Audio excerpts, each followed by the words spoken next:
lecture hall precisely at 9:58 every morning that he had class.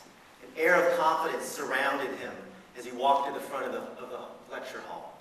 Immediately, the students stopped talking, grabbed their pencils, got their notes ready to take notes. He had taken control of the room without uttering one single word. He had no books, he had no notes, he had no overhead. All he had in his possession was one single piece of chalk that was literally so thick it was as thick as my wrist. And then a smile came over his face. He was smiling because he knew something we didn't. He knew that he was about to make organic chemistry as exciting as the recent bestseller. Dr. Stuart Sneller, when he would walk in that room, the poise, the command that he had, we would lean forward, just waiting and begging on every word that he was about to say to us. The hardest class on campus, and no one was ever late. And that piece of chalk, never in my life, before or since, have I seen a piece of chalk that fat. And yet he wielded it as if he was Picasso with his brushes. Within an hour, he could fill up 9 chalkboards full of information extolling the wonderful virtues of carbon and oxygen and hydrogen.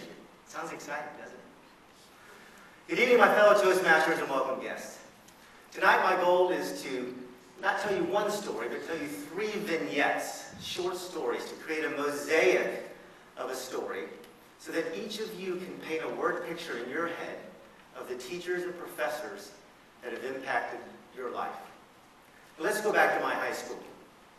Miss Arlene Stern. Yes, her name was fitting.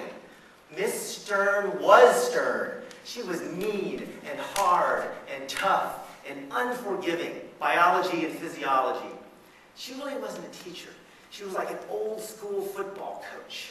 She was like Vince Lombardi and Bear Bryant, sort of prowling around in the front of the room, lecturing to the room full of students as if we were a team. She knew that very few of us would ever go on to college to study advanced science or get into medicine.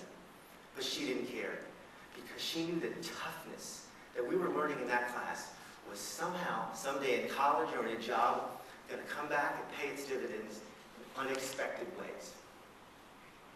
Now, staying in high school, my English teacher, sophomore year, Miss Terry.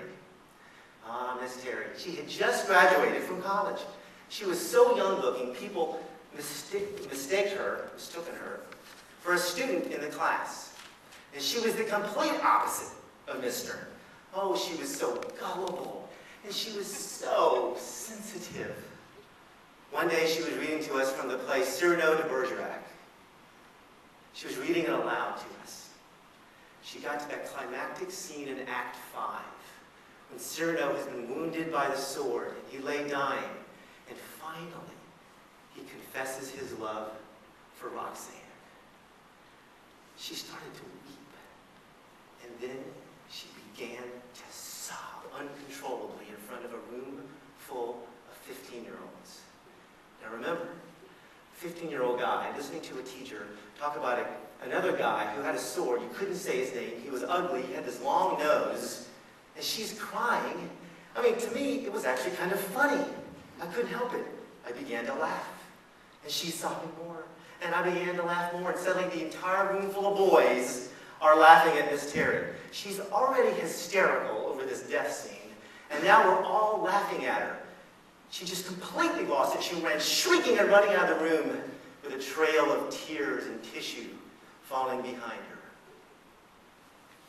Now those are my stories, some of the stories of the teachers and professors that have had a huge impact on my life. I want you to think about your teachers. Think about your professors. People have argued for years what's more important on your development. Is your DNA or is it your environment? What's the bigger impact? Well, sure, DNA is important. DNA gives us our skin color, our eyes, our hair, our height. But the environment's critical too. Who we were raised by, how we were raised. But see, I think there's a third important factor. I think teachers are a distinct and separate category. You see, I think teachers have a way of getting inside of us. I think teachers have a way of coming from the outside and getting inside and changing our DNA. They see things about us we don't see. They think we can do things that we think are impossible. I think they plant gene mutations in us that years later are expressed, and a new person suddenly blooms and blossoms. Dr. Schneller, he taught me to take that invisible thing called the benzene ring. And in my mind, I was able to see the shape of it, either the boat shape or the chair shape. To this day, I can still draw the 6-carbon benzene ring, double bonded carbons, all because of what Dr. Schneller taught me. What do I do today? I take these intangible sales concepts and teach them to salespeople to develop new and stronger habits in the sales world to increase their sales performance. Ms. Stern, the thousands of things that we had to learn in biology and physiology. Who in here can tell me what the 12 cranial nerves are? Besides Colleen. Here's how you remember. On old Olympus's towering tops, a Finn in German viewed some hops. The first letter of each of those words corresponds to the first letter of the 12 cranial nerves: olfactory, optic, etc. Thanks to Ms. Stern, I can memorize my Toastmasters speeches very easily and quickly. In fact, I can now do a 2-day training seminar without looking at my notes at all because of the skills Ms. Stern gave me. And yes, Miss Terry, poor, sobbing Miss Terry. Now, I know it was a horrible, terrible thing to do to her. I have to be honest, I still kind of chuckle a bit at the sight of her screaming and running and crying out of the room, and we were all left dumbfounded. Well, what have I learned from Miss Terry? Well, I'm the guy now that works with companies, with sales organizations, to develop better presentations to emotionally connect with their customers and prospects. I'm the guy at the end of an affair to remember with Cary Grant and Deborah Kerr, I was crying. I'm the guy that just yesterday, when I was doing research on Cyrano de Bergerac, got that tingle up my spine, got a little wetness in my eyes, and got a little catch in my throat when I reread that last scene. I have become Miss Terry. So I want you to think about your teachers and professors. Think about how different you are today than when you were in the past. Go back and look at yourself in high school and college.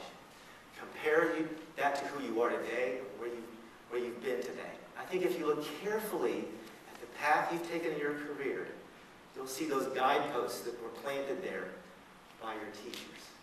I think every one of us has somehow been changed on the inside by a teacher coming in from the outside. Now, I want you to look at your chairs. I gave you all a 3x5 card. I want you to take those 3x5 cards and I want you to write the stories of your teachers. And if you can find them, call them, email them, phone them, and thank them. If you can't find them, then use that card to tell your friends, your family, your co-workers. Tell those stories to thank your teachers. Tell those stories to create the next generation of DNA change.